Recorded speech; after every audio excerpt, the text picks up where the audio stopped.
It's NFL time. I thought Jack was going to bring us, how about them boys? How about them boys, Dallas Cowboys? But, I know the Micah Parsons thing, a lot of people think it's made for TV and gold, but I wanted to play this. I thought this is insightful. Anytime there is actual developing news on it, I want to give it to you because Micah Parsons, let me give you a little number here. The 2025 edition of the Madden video game is out, and here are your Cowboys Madden ratings. You guys can explain this to me because you're more knowledgeable there than I am. Sure. Highest rated player with a 98 is Micah Parsons. Yes. CeeDee Lamb, 95. Those are the only two Cowboys players in the 90s. That's usually not good, right? No. If you're a good team, probably like the Eagles, a few probably others. 4 or 5 of them. Yeah. Like Saquon Barkley. So the Cowboys right now with Micah Parsons not playing, his back hurts like yours. Oh, yeah. My back. Broken. Hold it. Give him that money. CeeDee Lamb is the only other 90. Tyler Smith's the next highest, the guard, and he's hurt too. Yeah. He's battling a cranky tendonitis knee thing. Brandon Aubrey, if your kicker is one of your 4 highest rated players, all right. But he is. Deron Bland, Dak Prescott, 84, Trevon Diggs, 84. Okay. George Pickens, 83. There you go. Pretty average team. Yeah, that's not a team you want to pick of all the teams. Well, it would tell you might want to get Micah Parsons in to make him happy. Make him Right. happy. He's your highest rated player. He's one of the highest rated players in the game. And that game, it does a pretty good job of actualizing talent, I think. I've been told. Those are 2 90 rated players. That's fair to assessment of them. Well, let's hear Bobby Belt. Bobby Belt is a long time. There's 2 guys. Mike Fisher, Mike Fisher, Cowboys insider. Ed Werder. We're going to hear from Ed Werder here coming up. But Mike Fisher, he put out a story that says after the 2 days with the Rams, the Cowboys might get into the trade market for a running back. What do you know? The running backs they have aren't very good. I wonder where you've heard that before. Like every radio show, but certainly ours. Micah Parsons, the running backs, they did 2 days with the Rams and got whipped at the line of scrimmage, and they couldn't run the ball, and they couldn't stop Kyron Williams and the Rams run game. Not shocking. They had issues with that all last year. Plus, Tyler Guyton's not playing. Doesn't help. And they were limiting Tyler Smith because of the knee tendonitis. Sure. But the running backs were not very good, including Jaden Blue, who's getting first-team reps. But he's a rookie. He's 5th-round rookie. He's not going to walk in. Never taken a snap in the NFL yet. Right. This is Javonte Williams, Maya Sanders. These guys are Jags. But so he reports, look for the Cowboys maybe to get in the trade market for a running back. Okay, maybe I should have done that in the offseason or the draft. I don't know. What do I know? Maybe the offseason or a last couple years ago with Derrick Henry. Exactly. Thank you. But so Bobby Belt's another guy that does a good job, and he goes on to the Fan Radio, 105.3 The Fan, and he's been calling around, talking to league insiders, and yesterday had a conversation with David Mulligetta, the agent for Micah Parsons, who Jerry Jones and Stephen Jones refused to call, apparently, and talk to. So first, we're going to let him relay what he talked to about David Mulligetta and what Mulligetta told him, because Mulligetta wouldn't do a radio interview, which he won't, but he would talk to somebody. And here's what he heard from around the league on the Micah Parsons trade request, which a lot of us just say, well, they'll get it done. It's all, theater, hoopla, and negotiation. Bobby Belt says, hold on, tap the brakes on that. I'll tell you, the impression I got yesterday talking to people at the Cowboys and just calling around the league and stuff like that is they're not joking with the request. Like right now, they're serious, it feels like.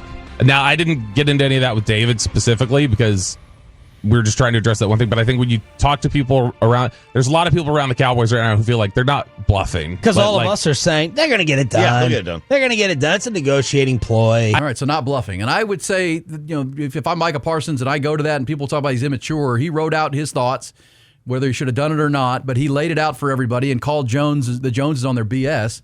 And say, y'all, let's be fair about this. This, like we talked about with Terry McLaurin and Trey Hendrickson and other holdouts, it's about a number. It's about guaranteed dollars, things that are financial because they've actually put the numbers on the table.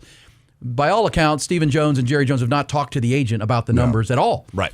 Micah Parsons apparently talked to Jerry Jones about the parameters way back in March, but this is bad business. This is underhanded. They'd not be willing to call the agent to try to corner him into a deal they say he agreed to. I mean, that's wrong. Well, here's what Bobby Belt says he learned from a conversation with David Mulligetta about how this negotiation has gone for the last 18 months and how we got to where we are today. Did Micah want to get a deal done last year? Because I think that's something that we haven't gotten necessarily a definitive timeline on of when things would happen. I know Mike said it was after the season in his statement. But then there was a quote we were talking about yesterday where he had said, I'm just focused on playing, and how Steven had said he's betting on himself. He wants to stack up the year. And the Cowboys version is that they were totally in on getting a deal done last year because they could have been living in the 3s instead of the 4s. So this is basically what David told me. He said this is the on the record description of this is what happened. Said after the 24 season, saw them at Combine and told them we're open for business. Basically said we're ready to do a deal. We're ready to work on an extension if you guys want to. This is the Combine when all of us were there. No, this is last year. This is 18 months ago. They told them we're ready to do a deal. So they are disputing the claim that they haven't wanted to get a deal done. They've wanted to wait. David said, no, we told them we were ready to go. And he said Cowboys had told them at the time, we got a lot of things we got to work through right now, particularly Dak's contract is a priority at the moment. And he said they totally understood it, went, yep, handle what you got to handle. Understand it. That's a pressing issue. Just let you know, we're open for business when you guys are done with that. You guys can hit us up. Well, obviously, Dak didn't get done till week 1. Once week 1 rolls around, then Micah was focused on the season. And so it's like, okay, no, we're in season now. We're not going to go negotiating and make this be a distraction. We're focused on the season. So that's when Micah said, I'm going to play the season. It was because it had started. So when they heard that, they understood that aspect of it. But because that took so long, that kind of ended the opportunity to get anything done in 24 as soon as the season began. So they then communicated again to the Cowboys in 25 this past year. They were ready to do business again. And nothing has transpired, obviously, since then. So the official word is from them is that they have communicated on 2 separate occasions over the course of 18 months. Guys, we're ready to do this, and it just hasn't happened yet. All right, so there you go. That's the latest, and I will also play this for you because out at Cowboy Camp, our friend Matt Mosley and Ed Werder, who do the Doomsday podcast, Ed Werder, they sat down with Stephen Jones. So again, this is worth hearing. This is Ed Werder, longtime ESPN, now doing independent work with the Cowboys, covering the Cowboys. You hear his question of Stephen Jones, the vice president. By the way, Stephen Jones now carries the title of part owner. Oh. He's been given part ownership of the Cowboys. Isn't that great? Oh, that's great. But here is how that conversation went. Ed Werder with Stephen Jones. Camp does one story. They're doing the Micah Parsons situation. So we talked to Jerry yesterday. He surprised me a little in saying that he's not confident that Micah is going to be available against the Eagles week 1. He said Micah's got a say in this, and he doesn't know what Micah's point of view is. How do you see this getting resolved one way or another and him being on the field for that Eagles opener? I'm probably a little different than Jerry. I just never like to speculate, period, on any negotiation because it never, it's never done until it's done. And I think Jerry did say it best. You got 2 sides that have a say in this. And Micah has a say in it, and we have a say in it. Obviously, he's getting, great advice from his representatives and I'm sure other financial people. And, that's just the nature of this business when you're dealing with top players. And, the great news is we're dealing with top players, whether it's our quarterback in Dak, whether it's a receiver in CD, whether it was one of the all-time great guards in Zach Martin. All right, so that's the far as a win. He didn't say anything. It's negotiation 101. I don't know. It's bad business is what it is, E. Well, and to on their side. Well, to the David Mulligetta side, because they waited so long on Dak, they couldn't do Micah, but that ended up costing them the largest contract in pro football history for anybody. And then not getting Micah done back in 2024 is going to cost you tens of millions of dollars, because if they were open for business, you could have signed Micah Parsons for a deal that would have been $35 million a year. By the time you get this deal done with Micah, it could be closer to 45 on an annual basis. I mean, that's $10 million per year over 5 or 6 years. You do the math. That's bad business. But again, it's the Joneses. It's the ad nauseum conversation. Nobody can understand it. And you wonder, here's what I wonder, would Micah Parsons sit out if he's not bluffing and he wants to be traded? And the Cowboys aren't even listening to that, according to people that Bobby Belt has talked to. They're not bluffing. This isn't a play. This is a real deal. They're upset about it and get me out of here. And if I'm Micah Parsons, I'm call me what you want, but I see how these people operate. I'm not going to win here. Maybe I don't want to sign here. But would you sit out games to that and game checks, which he's due to make $26 million this year? That's a lot of money. He wants to make about $45 million this year with a big signing bonus and a new contract, but he's still going to get paid well in the final year of his rookie deal. But would he sit out games? The Cowboys are saying they're not even listening to trade conversation. But would the Cowboys go into the season and dare him to sit out games, knowing they have the franchise tag next March that they could put on him and hold on to him? You got 2 years of franchise tags with this guy. If you want to, do you want to do that? I don't know. I literally don't know how this is going to play out. I don't know why it's playing out like this, but that's the latest. I promise you the last time this week we'll talk about it. But we had news from a guy who's an insider who talked to Micah's agent. We have Stephen Jones making his comment. So there you go. That's the latest. Well, that's insightful that, we hear that they came to him to talk about business 18 months ago. Yeah. Trying to do good business. Well, Micah trying to save you a buck. Micah wrote that in his statement. Right. Plain and simple. We tried to. I was ready. Now, Jerry at that time and Steven maybe had hesitation about the leadership and the podcast and all the things we talk about that maybe he's a little bit too into the other stuff. And, but now it's time to get a deal done. We'll see if they do. All right, we'll get to this now because I want to get, one of the things we haven't talked about enough on this show, and we will as we get closer to is the Travis Hunter thing, and can he play two ways? Yeah. There's a guy with a strong opinion about it who's still playing in the NFL. I want to play that for you. But you know what we have to do right now? What's that? Shine a spotlight on a team nobody that's listening likes, or very few people do. This is going to be a minority play, but let's go. Game time, Top 20 Countdown brought to you by Doc's Backyard.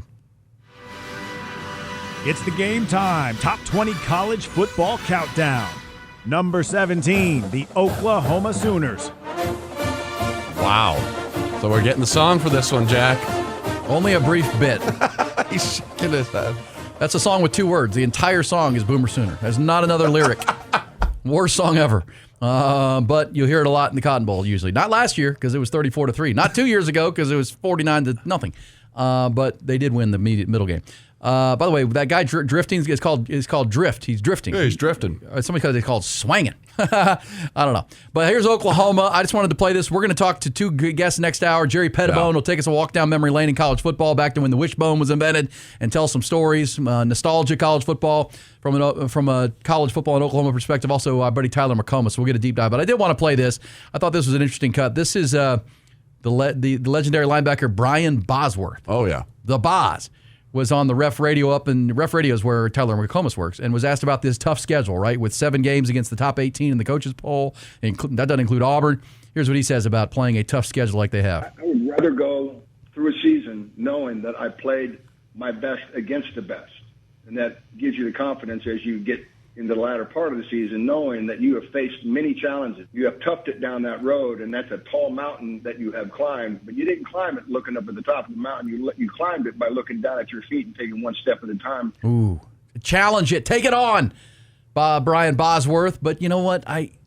The schedule also wears down a team that I don't think is that deep. I think depth on the D tackle, they have depth, but they don't have the depth of Texas right now. No, with Brett Venables because of all the change, all the portal losses that they've had. Right. It hadn't been a good run. They do not have the overall depth. And, teams that can navigate that type of schedule, I don't know if anybody can navigate this type of schedule. That's 7 of the top 18 teams in the country on your schedule. Half of them are on the road. Right. Can you stay healthy? The attrition? I mean, Texas is talking about it. They don't play a schedule. Texas will play 3 or 4 of the teams that are in the top 18. Ohio State's on that too, number 1 and number 2 in the country. But that's the question. I understand Bosworth saying take it head on. That's all you can do. You can't complain about it. You got to play it. But realistically, pragmatically, can they be healthy for that? How many bodies are they going to have when they play LSU in that final game of the regular season? Yeah, that's the question, right? I mean, listen, they're setting a high expectation for Coach Venables, and they should. It's Oklahoma. You can't have a mediocre season yet again. If you do, you will not be the coach. I mean, I think he's got one of the hottest seats in football right now. It's pretty obvious. It's every year we do this. Yo, what WTF? Just don't play that song. Make my ears burn, that song this morning. Well, they're our number 17 team. Should they be ranked? That's a question too. We'll ask Tyler that next hour. Coach's poll didn't have them ranked, but I've seen other polls with Oklahoma. We heard Cole Kubelik last hour. We'll play it again later with our SEC network. He thinks they're one of the most undervalued, underrated teams in the SEC. They have the best defensive line in the conference, in his opinion.